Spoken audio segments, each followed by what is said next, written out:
Hello everyone, my name is Julia Krill. I'm a communications manager with World Vapers Alliance, and today we are hosting a press conference on perception of tobacco harm reduction and nicotine in France and Germany.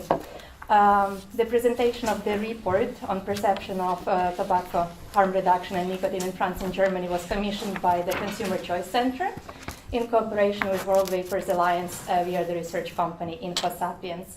The research was conducted by the research company InfoSapiens and authored by Michael Landel, the director of World Vapers Alliance, Maria Chapla, research fellow at Consumer Choice Center, and Bill Wirtz, senior policy analyst at Consumer Choice Center. The report presents the findings of two nationwide surveys on harm reduction in Germany and France. It consists of 30 interviews with general practitioners and a quantitative survey of 862 French and German smokers. The main goal of this study is to gain a greater insight into misperceptions about vaping, their impact, and to understand how to address them. In addition, the findings were compared with international studies on vaping and nicotine misperceptions drawn from several countries, showing fundamental and pervasive lack of knowledge surrounding the topic of harm reduction. You can find a copy of the survey findings on the table and the chairs. And today's speakers presenting the findings are Michael Landel, Director of World Vapers Alliance, Bill Wirtz, Senior Policy Analyst at Consumer Choice Center, Konstantinos Farzalinas, cardiologist and physician and public health expert with a lot of experience in tobacco harm reduction, and Alexander Kvitashvili, public health advisor at Consumer Choice Center and former health minister in Georgia and Ukraine. I'm going to ask first round of questions, and then we can go to questions from the audience. Speakers, you can keep your answers to 5 minutes on average. So, Bill, could you please comment on the survey findings related to knowledge of harm reduction among doctors and what it means for general practitioners? Well, thank you, Julia. I think the underlying good point in what we found in our respondents is that more than half of the people that we asked who are smokers want to quit smoking. So that's definitely the good news. Now, of course, if people want to quit smoking, they have usually two ways to go about it. If they want to research this, they either go on the internet or they ask their general practitioner. And so that's where we get into the perception of doctors. What does your doctor think about vaping as a harm reduction tool? And what we find is that a large amount of doctors are not familiar with harm reduction in the first place. So only 3 out of 15 doctors in Germany know the term. A majority in France does, and we can speculate about why that is. And I think sort of the harm reduction principle that we've applied to narcotics, which is more pronounced in France than it is in Germany, can have something to do with that. But only very few doctors recommend vaping as a harm reduction tool for tobacco. A few doctors told us that in France that they did that, but they've backtracked since, and there's a few reasons that we've identified for why that is. One of the reasons in France is that the doctors gave is that it's not reimbursed by Social Security. Compared to nicotine patches or gums or varenicline, which is sometimes known as Champix, the medicine, which is used for those and then reimbursed by Social Security. So that's one of the reasons doctors gave why they don't recommend vaping, because especially for those on low incomes, it's easier to have something reimbursed by their healthcare providers. One of the doctors told us, quote, "I have observed patients who used vaping devices and reduced their nicotine consumption and eventually their dependency on nicotine and stopped vaping. But it's not a therapy that is supervised by the health agency or legal institutions, so I'm skeptical. I don't know what to think about it." I think there we can identify sort of a problem with health advisory boards, agencies, not necessarily following through on that, and doctors not feeling that they have the institutional support to recommend vaping as a harm reduction tool. What we have established, however, is that doctors, interestingly, do recommend to continue vaping for smokers who have already started it on their own, and I think that's a very interesting fact. What doctors do recommend, I think is interesting in both countries, is things such as hypnosis and acupuncture, which on sort of the scientific basis were more in the realm of pseudoscience than any real established science for quitting smoking through hypnosis. If it works for you, that's great. We don't have the scientific basis to necessarily support that. Doctors do say that they're open to innovative ideas and that they're interested in learning more about harm reduction and vaping as a tool to achieve that.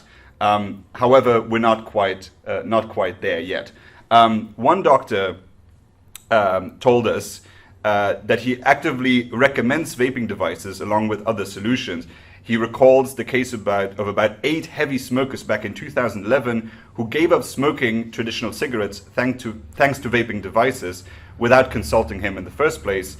And that is why now he feels motivated to take that approach as well with other users. And I don't want to take too much time on sort of the explanation here. What is interesting is sort of the perceptions on nicotine, which diverge from the scientific reality on the use of nicotine. I think that is one of the issues why doctors feel hesitant to recommend vaping products. What they try to do is get their patients off of nicotine as quick as possible, because they have a belief that nicotine causes an amount of health problems that it doesn't actually cause, and also health benefits that they believe it has, which it doesn't. So, for instance, the belief of many doctors that were asked in the survey believe that nicotine causes lung damage. So I think the nicotine misconceptions are unfortunate. What happens, though, is that the general practitioners do say that they do want to learn more about new findings on nicotine, both benefits and disadvantages to nicotine use, and they want to take that into account for their future recommendations. So I think what we deal with is a lack of awareness and a lack of communication within sort of the communities of general practitioners on the use of vaping as a harm reduction tool, but also as regarding the use of nicotine. So. Sorry if that was a bit of a long answer, but yeah, that's as much as I can tell you. Yeah, that's all right. Thank you so much, Bill. Michael, could you please comment on the misperceptions about vaping and nicotine among smokers and how it impacts their decision to quit? Sure, thank you.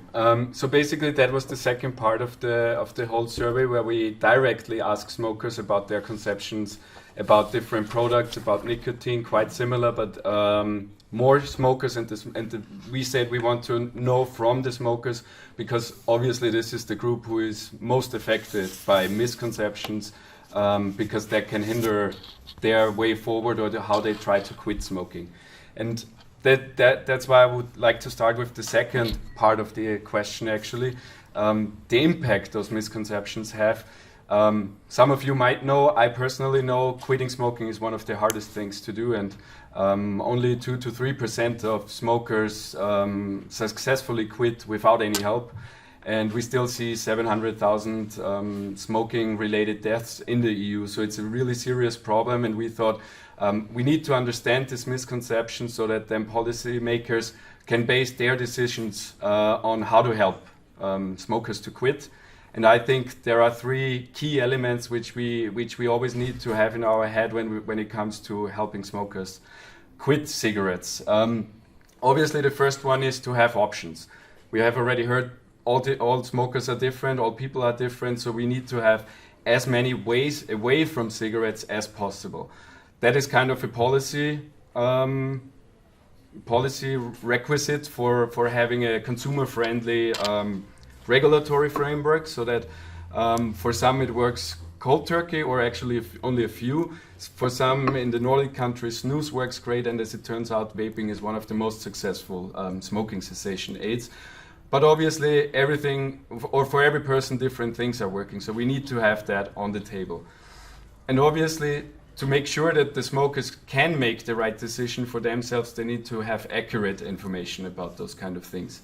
And as we said, the problem also starts a little bit with the doctors on the one side, but also the way public health provides smoking cessation aids. Because we found that 4/5 of all smokers in our survey tried to quit smoking but failed. And in France, 62%, and in Germany, 53% of the smokers believe that the anti-smoking policies, the way we provide them, ignore the fact how hard it is to quit smoking. And therefore, I think we need to rethink how we approach this, and this is obviously with as much choice as possible. And now to some of the concrete findings, and I just picked a few out of them. All of them are in the reports. But I think the most problematic one is that in France, still 33% of smokers, and in Germany, 43% of smokers believe that vaping is at least as harmful as smoking or even more harmful than smoking. And then as a side note, in Germany, more than 20% of smokers don't know what vaping is at all. So they are not even aware that there are alternatives to just trying to quit without any help.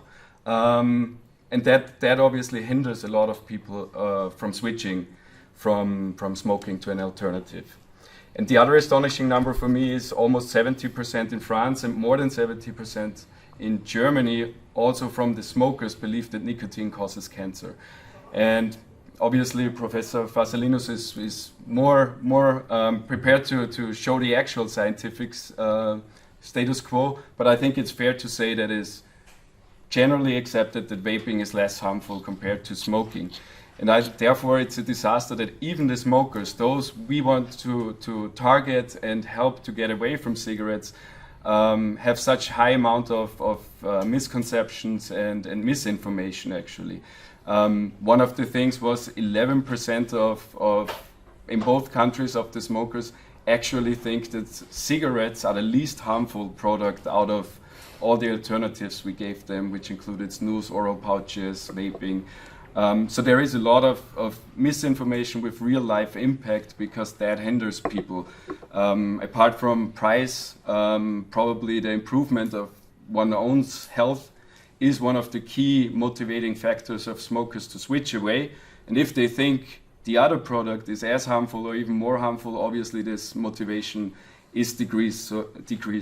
So I think this is where policy also needs to start working on to give this accurate information.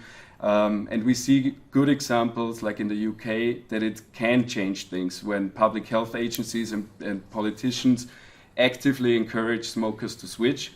And even if we look in our numbers, the comparison between Germany and France, where I would say France's vaping policy is far from perfect, but it's more open compared to Germany, and there you see the difference as well. You have 10 percentage points fewer smokers believing that vaping is as harmful or more harmful than vaping, and even 15% fewer percentage points fewer who don't know vaping at all. So public health policy makes a difference, and therefore we as a consumer organization always encouraging policymakers to finally do that and fully embrace tobacco harm reduction and encourage smokers to switch to vaping or other alternatives. Thanks, Michael. We can talk also a little bit about electronic cigarettes. Mr. Farzelinos, could you comment on the actual scientific evidence of electronic cigarettes and their role in tobacco harm reduction? Yes, thank you very much for the invitation. Harm reduction is a strategy that we follow in our daily lives, in almost all our daily activities. Harm reduction is the use of seat belts instead of not entering a car. Harm reduction is the use of helmets instead of not driving a motorcycle. With seat belts and with helmets, you don't reduce your risk of being injured in a car crash or in an accident to zero, but you substantially reduce your risk. This is exactly the concept and the definition of harm reduction. In the same way, electronic cigarettes represent a perfect example of harm reduction. They are not risk-free, and that's why no one recommends to a non-smoker to start using electronic cigarettes. We always recommend that there should be regulation, but there is growing evidence, and right now we have more than 10-15 years of experience through a lot of research. And when you look at the totality of evidence, and not specifically to each study, there is no doubt that there is a vast difference in risk associated with e-cigarette use compared to smoking. There is a huge risk reduction that is being proven every day. Additionally, we now have evidence that they do help quite a lot smokers to quit. For example, a few years ago, a study showed that it's twice as effective as nicotine replacement therapies, which are approved smoking cessation medications. Very recently, a few days ago, a study in 4 countries, the UK, Australia, Canada, and the US, found that people who start using electronic cigarettes daily have 8 times more chance of quitting smoking. So they do work as smoking cessation tools. But the problem is the misconceptions that were presented in this study, which is something very disappointing, but also very much expected. In 2016, we published a study about the perceptions of healthcare professionals in Greece about nicotine, tobacco, smoking, and electronic cigarettes. And the findings were almost the same. There are similar studies with Swedish general practitioners. There are studies of physicians in the UK a few years ago, and they all show the same misconceptions, not just among the society, the citizens, but among experts, healthcare professionals who are the source of information and advice for everyone. So when you see that there are such misconceptions, like, for example, in our study, we found something very similar to what you found, that more than 70% of healthcare professionals believed that the contribution of nicotine to smoke-related lung cancer and cancer in other organs is important to extremely important, while nicotine is not a carcinogen. We know that. We know that for many years. It's not registered as a carcinogenic substance in the International Agency for Research on Cancer. So when you see such kind of misconception within the medical community, then I think it's not a surprise that you see the citizens, and especially smokers, not knowing what to believe and having such erroneous opinions about these products. In 2017 in Greece, among smokers, only 5% believed that electronic cigarettes are by far less harmful than smoking, which is the correct response when you ask someone what's the relative risk of electronic cigarettes compared to smoking. Because we also need to quantify the difference. You know, when we say less harmful, you know, it may be slightly less harmful, which has no clinical meaning, but there may be a vast difference, which is the case right now. But I'm seeing, and we also heard a story from a physician, that they find it hard to recommend vaping because it's not a medically approved and medically supervised method of quitting. Well, I think that physicians are doing this every day. They are recommending not medically supervised interventions. For example, when you tell someone to improve their dietary habits, to reduce meat intake, to increase vegetable intake, that's not a medically supervised intervention. When you tell someone to exercise, it's not medically supervised, but you provide advice. When you tell someone to reduce sugar intake and use, for example, other sugar substitutes, you don't expect to have a study showing that using sugar substitutes reduces, for example, the risk of developing diabetes or not. You use common sense, and as a physician, you recommend to those who have diabetes or who are at risk of developing diabetes, or to obese people, to reduce their sugar intake and use supplements. We are doing that because one of the medical interventions is to improve our lifestyle. And unfortunately, smoking is a very bad lifestyle choice. And yes, we do have medications, which should be the first line treatment. But unfortunately, for the vast majority of smokers, about 70% or even more, they fail. People either don't quit at all, or they relapse back to smoking very rapidly. So we need to have an additional tool, and that's the role of harm reduction and products like electronic cigarettes, to provide some advice to these smokers to change their lifestyle and to use the electronic cigarette as a consumer lifestyle product, but in order to substitute for smoking, in order to reduce or ideally to quit smoking.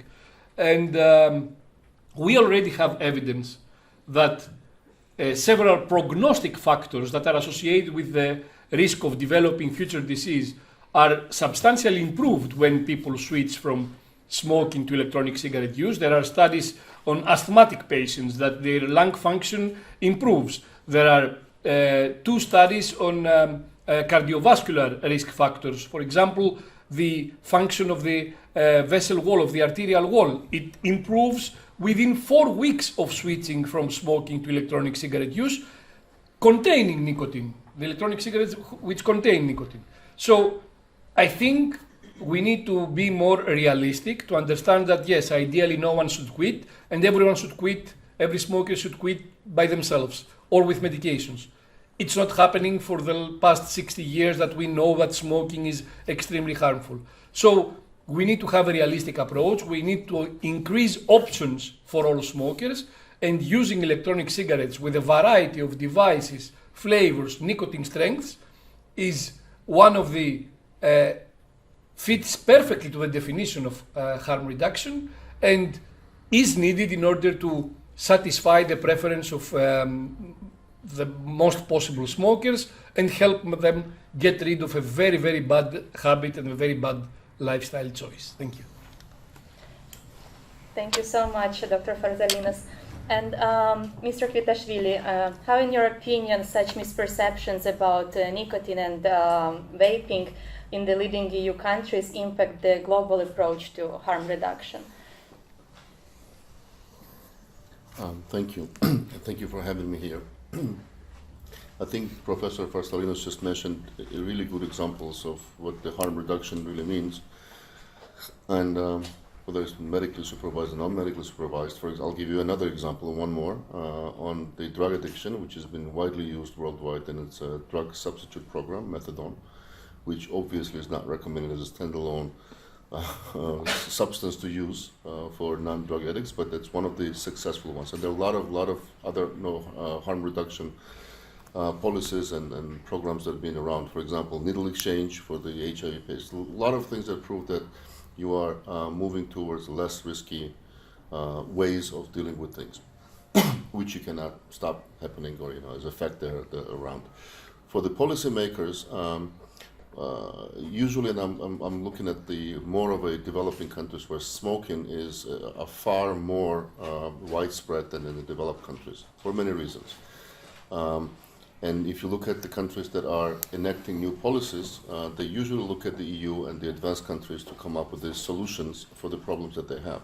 At this point, the countries that I work with, which is mostly Southern Caucasus, Eastern Europe, Asian countries, Central Asian countries, they do take European regulations as some kind of blueprint to build their own policies on that. And when and if the European policies are based on misconceptions or unknown or misrepresentation of the facts, then it has a much worse effect on the countries which are not financially as strong as the European ones or the developed ones. And I'll give you a couple of examples. Many countries followed in the developing world a 300%, 400%, 500% increase in excise tax on tobacco and tobacco products. Again, I'm not a proponent of smoking, but that didn't solve the issue of reducing the number of smoking. What it did, it created another issue of illegal markets and illegal smuggling of cigarettes.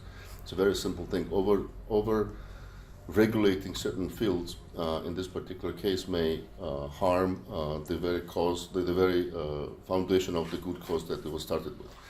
So policy making in the European countries is essential for the other countries to move towards that, but it has to be based on the evidence, on the knowledge, on the factual information that is out there. The study, which I think is extremely important for this particular reason, shows the ignorance or lack of knowledge from the health professionals, which is a serious problem, because then most of the policies are based on the recommendations of the health professionals. And we've gone through, there are many examples of building these policy portfolios based on wrong understanding of things. From, for example, overuse of antibiotics, And that's thankfully, that's been changing around the world, because antibiotics were considered as the solution for everything, maybe 30, 40, 50 years ago. Now we're moving towards not using them. And again, those changes in policies are based on the evidence that the current modern times gives us. Currently, obviously, the vaping, which is becoming a point of debate in many countries, because they can't really see which way it should be going, whether it's a tobacco product, what is it, and how you define this. That actually prevents or brings in some policy decisions which are actually harmful to those that would like to quit smoking, and this study actually shows that. So what we need to do is we need to put that information out there, put the factual information out there, so the policymakers in Europe and EU and other developing countries are coming up with something more progressive, which then can be used globally, because these countries are leaders in research, in development, in medicine, in everything, and many of them serve as an example for the others. So I commend you with a very, very interesting and good work, and very useful, and hopefully we'll start moving towards sane policies in the future around the world. Thank you. Thank you so much, Mr. Kvitashvili. Do we have questions from the audience? Giuseppe. Okay, Emil. Sure.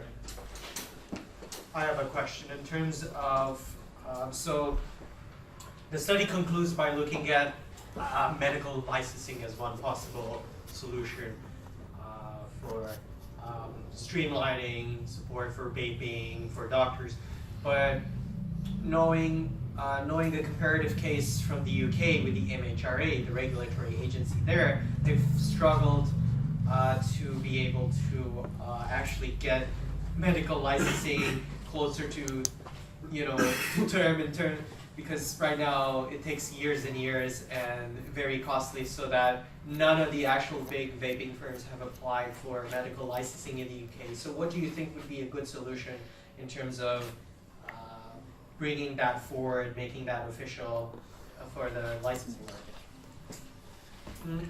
I think following the pharmaceutical or medicinal route is a pretty bad idea, for a simple reason. These are products that are used as consumer products. The pharmaceuticals have some specific criteria, and that's why we call them pharmaceuticals. First of all, they have everyone has a dose range, a specific dose range. When you prescribe anything from an antihypertensive to an antibiotic, there is the minimum and maximum dose. This doesn't happen with nicotine and with nicotine-containing products. Why? Because the brain self-regulates the amount of nicotine intake according to its own needs. And every smoker has different needs. That's why every smoker smokes the cigarette differently. They not only use different cigarettes, but even the same cigarette can be smoked very differently between two smokers, and two smokers can get very different levels of nicotine in their blood and in their brain. So I don't think that it's appropriate to use a medicinal regulation for a product that is not being used as a medication, but it's being used as a consumer product. And that's why I think, combined with the cost and the complexity of the medicinal regulation, that's why, as you correctly mentioned, no one has applied for a medical license. I think that what a medical license would create is another useless nicotine replacement therapy product. And unfortunately, I'm calling NRTs useless because if you look at real world data and their impact in smoking cessation, it's extremely low. Their efficacy is very low, about 5%, 7% of smokers quit with the use of NRTs. But additionally, smokers don't like them, they don't want to use them. Despite being subsidized in many countries, they get it for free. And despite being available over the counter. You can find studies, real world studies, that they have almost no impact. So, unfortunately, we need to understand that the medicinal route is going to fail. Thankfully, the EU acknowledged that in 2013 when they initiated the negotiation for the current Tobacco Products Directive. And I think that It should be left as an option if someone wants to, but we should not rely on a medicinal regulation for these products. And may I just add, from the consumer perspective as well, it's like smokers don't feel like they are sick and need medicine. They are. It's more like this effect what we see with a lot of vapers, that they just find out that this exists and try it and accidentally quit actually because they prefer the vaping and didn't even plan to quit smoking. So if we would solely put it as a medical product, then this falls away, and also the easy access for regular consumers must still be there, because then otherwise we lose all these accidental quitters, which we definitely shouldn't. Giuseppe, Peter, yes. Yes, what I learned this week regarding snus is that apparently, which I did not know, that there are some health downsides to snus, that they have been able to prove that certain cancers are slightly higher among snus users. Even of course in Sweden, where it's legal, the cancer rates are much lower. But also interestingly, I was told that, and then I checked it on the website of Cancer Research UK, that there's no proven health damage from vaping. So I was just wondering if you know more about this. Basically, Cancer Research UK was saying yes, it has not been proven that there's any health damage from vaping, but we still don't know entirely, so we recommend that you don't start if you're not already doing it. So do you have some more background on that, please? Well, this is exactly what I said, and I fully agree with what Cancer UK says, that there is no reason for a non-smoker to initiate e-cigarette use. The only exception would be someone who has quit smoking and is on the verge of relapsing back to smoking. There are many people who were about to relapse to smoking and they have used electronic cigarettes in order to prevent relapse back to smoking. But other than that, the Cancer UK has a very reasonable approach. About snus, you know, it's ironic. We live in the European Union where tobacco cigarette sales are legal and snus sales is illegal. It makes zero sense. Sweden is a case of a country with so much hardcore epidemiological evidence on snus use that it's undisputed. There are several epidemiological studies on humans. We're not talking about laboratory studies, cells, animals, and so on. Why? Because snus has been available for decades in Sweden, so there was the time necessary to develop that kind of data, showing that it has minimal, if any, cardiovascular risk, minimal, if any, cancer risk. There are some studies saying that, for example, cancer of the pancreas is slightly increased by snus, maybe of prostate cancer too, but we're talking about a minimal risk compared to the risk of smoking. And we have seen in Sweden and in other Scandinavian countries, especially that among men, snus has substituted for smoking. The smoking rates in Sweden are 5%. But if you look at nicotine use rates and tobacco use rates, they are very high. Still, Sweden has 2 or 3 times lower death rates from cardiovascular disease, from lung cancer, and from cancer in other organs. So you see that it doesn't matter what the nicotine use rate or the tobacco use rate is in the population. What matters is the smoking rate. And these products, and electronic cigarettes, of course, which are available in the rest of the EU, serve as a smoking cessation tool. It's not a medication, but it helps people quit. And we do have now published studies showing that it helps people quit. It's not just our personal, experience or what we know from people we know or from our families. So, yes, it's not a risk-free product. Even though, and I agree with Cancer UK, that there are no data on the harm caused by electronic cigarettes, you cannot be sure about everything and about even very, very minimal harms. But we do have more than 10 to 15 years of experience now, global experience, with millions of e-cigarette users who have been using these products for years. And we haven't seen anything coming up which is due to vaping. I will mention the EVALI case in the US, which was a misnomer because EVALI was acute damage to the lungs caused by, initially they said vaping, and that's why they called it electronic cigarette or vaping induced lung injury, vaping associated lung injury, but it turned out to be illegal, illicit, black market marijuana THC products, which were adulterated with vitamin E, which is cheaper than THC oils, and vitamin E acetate appears to be the reason for this acute lung damage. Let me then also reassure you that vitamin E acetate cannot be used in electronic cigarette liquids because it cannot be dissolved in the liquid. It's like mixing water with oil. Nicotine liquids are water soluble. Vitamin E is not water soluble, it's water insoluble.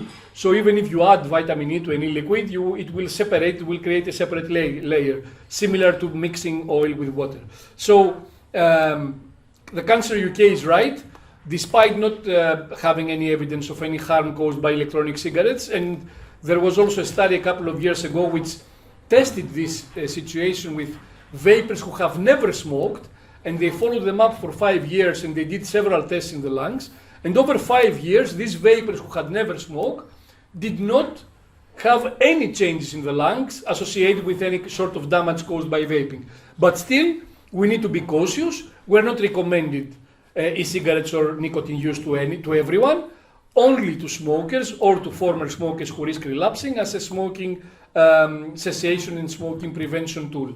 And that's, I think, what the regulator should present as a message, both to the healthcare community and to the citizens, because unfortunately I think that public health has done something very wrong, seeing that level of misconception, which remains stable, if not growing over time, despite the added evidence on the exact opposite of what the study has showed, that of the lower risk potential of electronic cigarettes. All right, Giuseppe? Yeah, my question is more on policy side. So my impression is that the most important problem here is fragmentation. So fragmentation of policy, lack of knowledge, lack of information, and also in terms of taxation in the country. So my question is, based on this scenario and the fact that my opinion is that at least at EU level we will need a more harmonized approach on that. But this collides with the fact that the public policy, public health is in the hands of the member states. So we are a bit in a paradox here. So where do we start in order to change things? Want to take this? Yeah, I'll say a few words. Very good point, and I would remind you of the recent COVID situation, that the reaction was knee-jerk reaction to everything, and countries copied each other. From a total lockdown, for some reason Sweden was not popular with the no lockdown. Everybody copied the full lockdown or crazy things, right? Many of the things were done that had no evidence of those things to be useful or preventable or useful in preventing the spread of COVID, right? So this is, I won't put it in the same, but it's a good example of how the reaction to certain things are. Again, I mean, the importance with this particular study is done in Germany and France, which are the leading opinion makers in the EU. And that's, if those two countries show that there is ignorance and lack of knowledge from the medical professionals, not the consumers, because consumers can be completely fooled in many ways. And health in general, as I always say, is not a real market economy type of business where consumers have absolutely zero participation in choosing the product they want to buy. It's completely driven by the supply.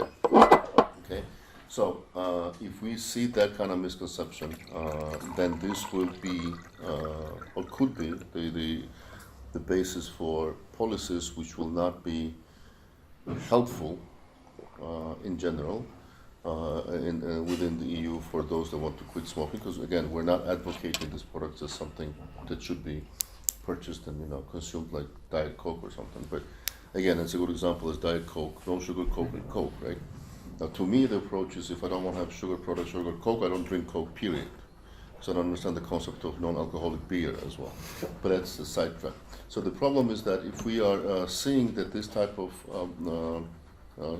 situation is in the most leading countries of the European Union, would actually have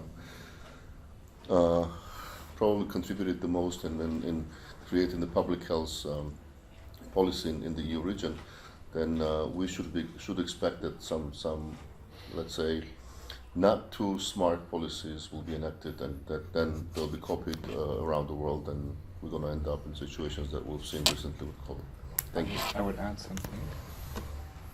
I think the general problem and benefit to harmonization is you end up harmonizing the errors or harmonizing the benefits. Right. And I think that in this case specifically, what we see is that there's quite some divergence between member states how they approach it. We see that already with France and Germany, and now the Netherlands that wants to go down the path of banning flavors, even though that was not recommended by any supranational institution. I think what we first need to get to before we talk about harmonization is sort of a common knowledge basis. It's a bit like in foreign policy. There should be no common foreign policy decisions before Mr. Orban understands that Mr. Putin is bad.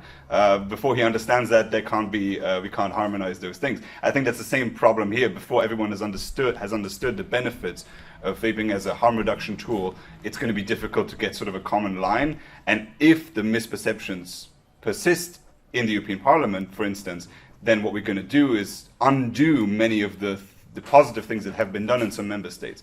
I think that would be the big risk. So I think we need to first get on a common knowledge basis before we can talk about sort of how do we streamline those decisions and make them generalized.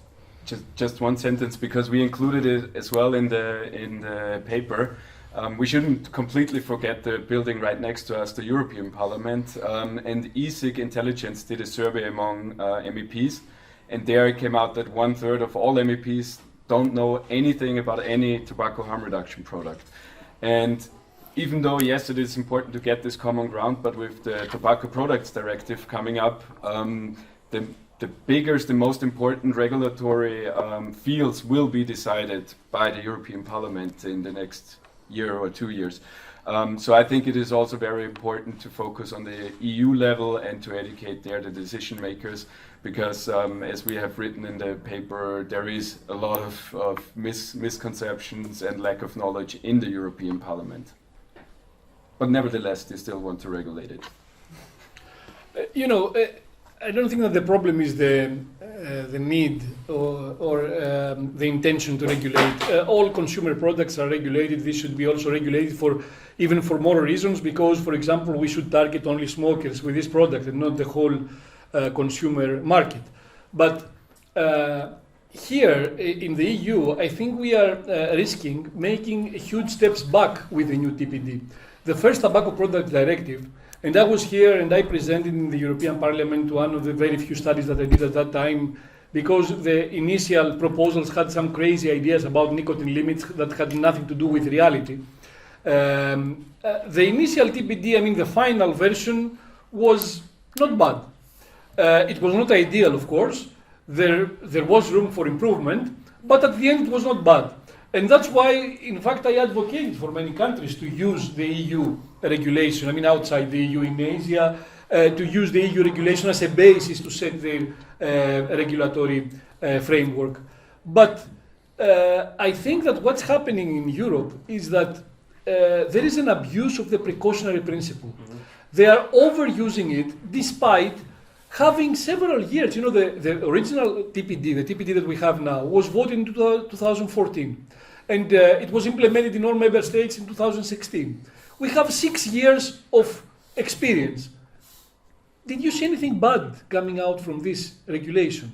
Why regulating even more strictly, over-regulating, creating a more restrictive regulation for a product that didn't create any problem all these years? we didn't see not even accidents, from accidental exposure to something or accidental use of a bad ingredient or whatever. Nothing bad happened. But there is so much dedication to the precautionary principle to an unimaginative level that, after 10, 15 years of knowledge and experience, you still hear views that you don't know what's going to happen in the future. Well, after 10 years more, we're still going to have a lot of future, and it doesn't make sense to still use the precautionary principle that, but in the future we may see something bad. I think we need to be realistic and understand that this is a product that is used to combat a very serious problem in the EU. And I agree with you that there are many countries in Asia especially, or in Eastern Europe, that have much higher smoking rates than the EU. But still, in the European Union every year, 700,000 people die prematurely because of smoking. And the smoking rates at 25, 26% is not that low. It's quite high. And the financial, the economic cost, from smoking, not only from the deaths, but from disability, from morbidity, from loss of work, it's tremendous. It's probably trillions of euros. So we do have a problem, and this is a tool to combat a specific problem. We need to apply the precautionary principle against smoking, not against these products, And we need to have a regulation that creates a competitive advantage for these products. It doesn't make sense. In regulating everything, everyone in the world is using the risk proportionate principle. The higher the risk, the more restrictive the regulation. The lower the risk, the less restrictive the regulation. This is exactly what we should do with these products. It's not anything new. We don't need to reinvent regulatory policies and regulatory strategies. Just use this principle. Look at the totality of evidence, use this principle, and try to correct the mistakes of the previous TPD instead of adding more hurdles and more problems to the legislation. I'm afraid that the intentions right now are to add more negative effects of the regulation, over-restricting the products, which is contrary to what we should have been doing. All right. I think since we don't have any more questions, thank you so much everyone for coming. Please get your copy of the paper. Feel free to distribute it among your colleagues. And we'll see you soon. Thank you so much. Thank you.